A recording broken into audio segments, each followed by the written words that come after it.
Dear students, स्वागत है आप सभी का हमारी इस अगली वीडियो में on the topic corporate social responsibility from the unit 1 business environment paper 2 commerce. आज इस वीडियो में हम नेक्स्ट 10 एक्सपेक्टेड एमसीक्यूज़ डिस्कस करेंगे। पार्ट 1 में भी हमने 10 एक्सपेक्टेड एमसीक्यूज़ डिस्कस करे थे, same topic corporate social responsibility. आप हमें फॉलो कर सकते हैं हमारे FB पेज पर, आप हमें मेल भी कर सकते हैं clearnetwithus@gmail.com पे। तो हमारा आज का जो फर्स्ट क्वेश्चन है, statist CSR model focuses on. ये जो है CSR के जो हमने 4 मॉडल्स से पार्ट 1 में भी डिस्कस किए थे, आज फिर एक बार फिर से इन मॉडल्स को देख लेते हैं हम। 4 models of CSR, there are 4 models, that is ethical, statist, liberal and stakeholders. और ये कहाँ कहाँ फोकस करते हैं? इथिकल मॉडल फोकस करता है voluntary commitment by companies to public welfare. Statist model focus करता है state ownership and legal requirements. Liberal model focus करता है to the private owners that is shareholders. और स्टेक होल्डर जो model है हमारा, ये कहता है कि कंपनीज को स्टेक होल्डर्स की नीड्स को फुलफिल करना चाहिए, लाइक कस्टमर्स हो गए, आपके एम्प्लॉयज़ हो गए। तो हमारा जो क्वेश्चन था, स्टैटिस्ट मॉडल कहाँ फोकस करता है? Answer is option number C, state ownership and legal requirements. Clear?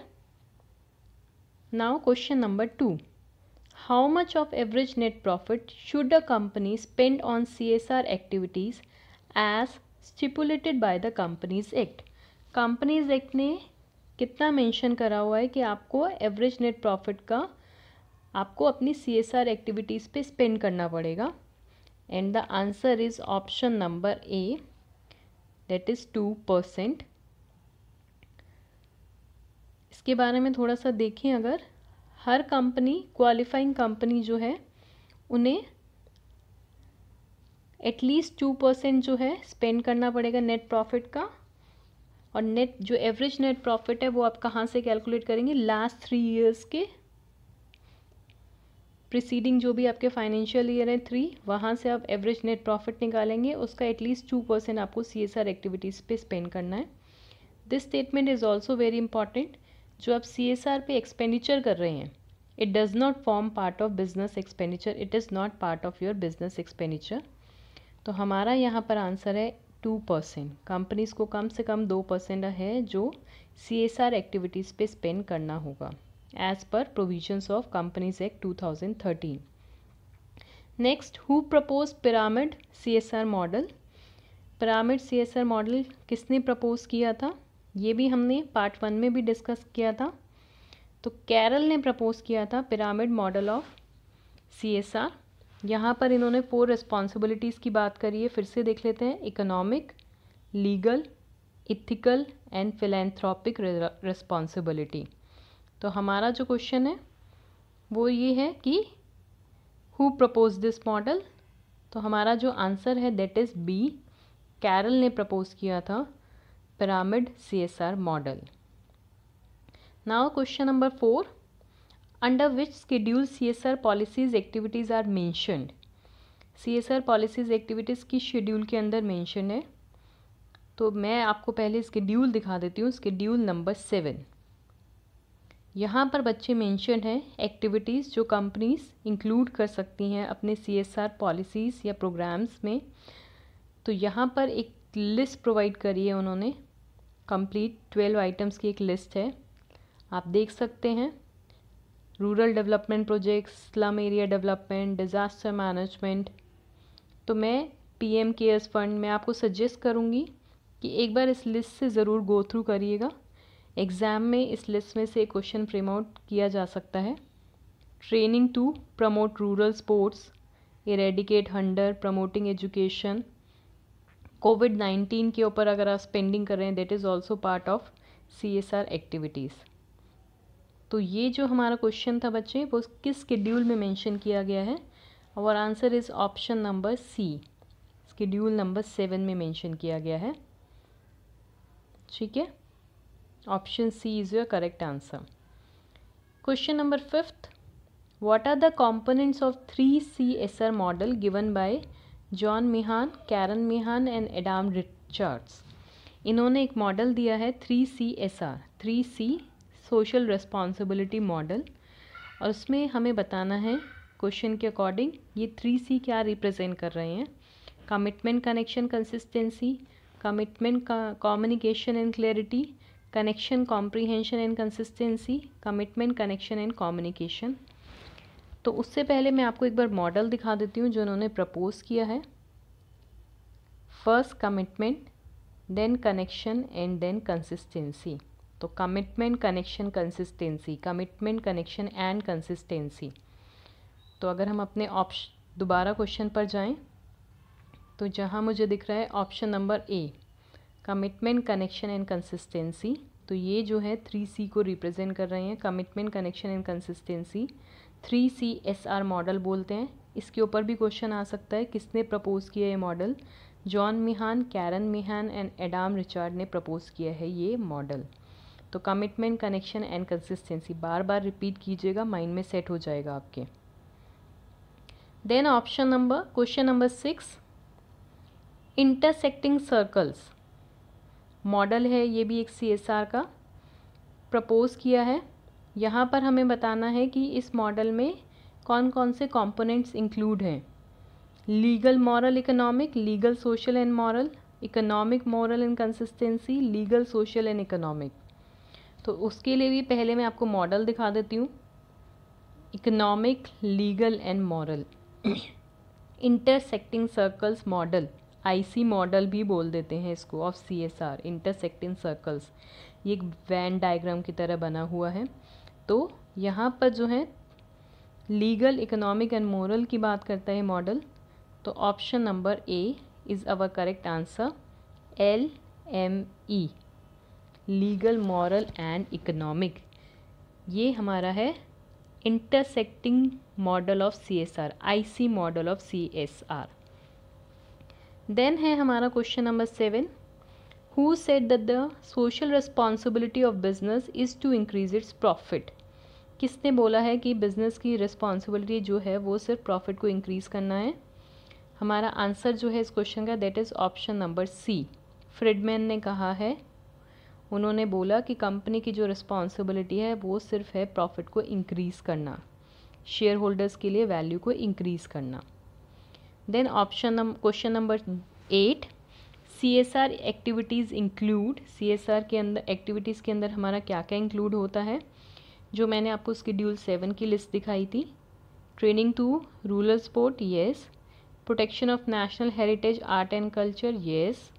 Spending for कोविड-19, yes. Slum area development, yes. Contribution made to PM care fund, yes. तो अगर हम नीचे अपना ऑप्शंस देखें, यहाँ तो हमारे सभी येस हो गए हैं, तो ऑल ऑफ द अबव ये हमारा आंसर रहेगा। ये सभी जो एक्टिविटीज़ हैं ये CSR का पार्ट हैं, ऑल ऑफ द अबव। इसलिए मैंने कहा है आप एक बार लिस्ट को ज़रूर गो थ्रू कीजिएगा। देन नेक्स्ट है question number 9, which one of the following statement is true. इनमें से कौन सी स्टेटमेंट ट्रू है। स्टेटमेंट्स को पढ़ते हैं एक बार ही हम। Section number 8, companies are not required to follow CSR provisions, ये गलत स्टेटमेंट है, दिस इज़ रॉन्ग, क्योंकि हर कंपनी को फॉलो करनी पड़ती है CSR की प्रोविजंस। अगर आप उनकी कंडीशंस को फुलफ़िल कर रहे हैं, एलिजिबल अगर आप हो जाते हैं, जो मैंने पार्ट 1 की वीडियो में बताया था कि कौन कौन सी कंपनीज़ जो हैं वो एलिजिबल होती हैं for CSR provisions.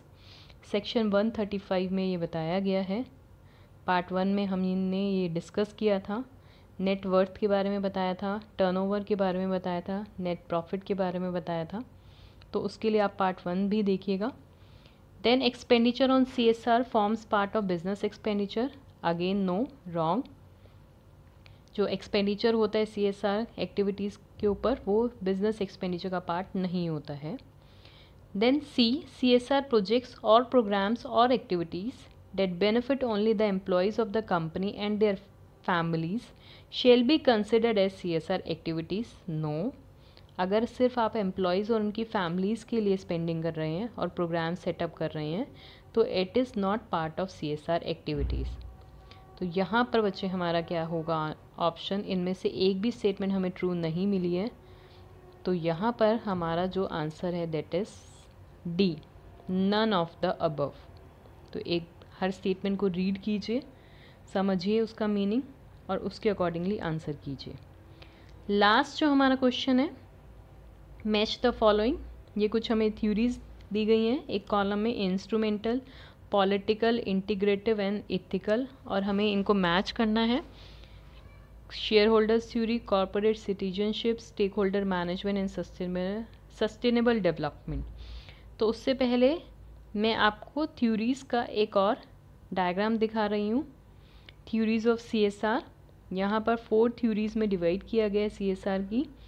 Instrumental theory, integrative, political and ethical, और जो इनके अंडर जो थ्योरीज आती हैं वो मेंशन की गई हैं। लाइक पॉलिटिकल में कॉर्पोरेट सिटीजनशिप थ्योरी आ रही है। इंटीग्रेटिव में अगर आप देखेंगे तो इश्यूज मैनेजमेंट है, principle of public responsibility, stakeholder management, corporate social performance. तो आप इस डायग्राम को बहुत अच्छे से याद कर लीजिएगा, यहाँ से क्वेश्चन डेफिनेटली एक बन सकता है। इंस्ट्रूमेंटल थ्योरी में शेयर होल्डर्स की वैल्यू को मैक्सिमाइज करना है। इंस्ट्रूमेंटल थ्योरी मतलब आपको सिर्फ कंपनीज के प्रॉफिट को इंक्रीज करना है, आपको कॉम्पिटिटिव एडवांटेज सस्टेन करना है और कॉज रिलेटिव मार्केटिंग, ऐसी मार्केटिंग करनी है जो आपकी सेल्स और रेवेन्यू को इंक्रीज करे। इथिकल थ्योरीज में सस्टेनेबल डेवलपमेंट है, यूनिवर्सल राइट्स है and normative stakeholder theory है। तो वापस अगर हम अपने क्वेश्चन पे जाएं, मैच द फॉलोइंग, तो इंस्ट्रूमेंटल थ्योरी जहाँ पर आपका मेन ऑब्जेक्टिव क्या था, प्रॉफिट को इंक्रीज करना, that is share holders theory होती है, जो मैंने अभी बताया भी था। फ्रिडमैन ने बोला है कि कंपनी की जो रिस्पॉन्सिबिलिटी है to increase the profits only. Then political theory में हमारा कॉर्पोरेट सिटीजनशिप था। इंटीग्रेटिव थ्योरी में हमारा स्टेक होल्डर मैनेजमेंट था, और इथिकल में हमारा सस्टेनेबल डेवलपमेंट था। तो ये हमारे ऐसे ही मैच हो गए डायरेक्टली। तो अगर नीचे अगर हम ऑप्शंस देखें A1, B2, C3 and D4, तो हमारा जो ऑप्शन बना that is a, option A is the correct answer बच्चे। तो एक बार और थ्योरीज को देख लीजिए एंड इनकी सब पार्ट्स देख लीजिए। पॉलिटिकल में कॉर्पोरेट सिटीजनशिप है एंड कॉर्पोरेट कॉन्स्टिट्यूशनलिज्म है। इथिकल में sustainable development, universal rights, normative stakeholder theory. Integrative, issues management, public responsibility, stakeholder management, corporate social performance. And instrumental, shareholders value को maximise करना है, competitive advantage and cause related marketing. I hope this video will be helpful to you. अगर आपने अभी तक हमारे channel को subscribe नहीं किया है तो प्लीज़ हमारे चैनल को सब्सक्राइब कीजिए, बेल आइकन को हिट कीजिए, ताकि जैसे ही कोई नई वीडियो आती है आपको नोटिफिकेशन उसकी मिल जाए। और हमारी इस आज की वीडियो को भी लाइक कीजिए। कमेंट बॉक्स में अगर आपकी कोई क्वेरी है तो प्लीज़ कमेंट बॉक्स में डालिए। हमारे FB पेज को भी लाइक कीजिए। Thank you.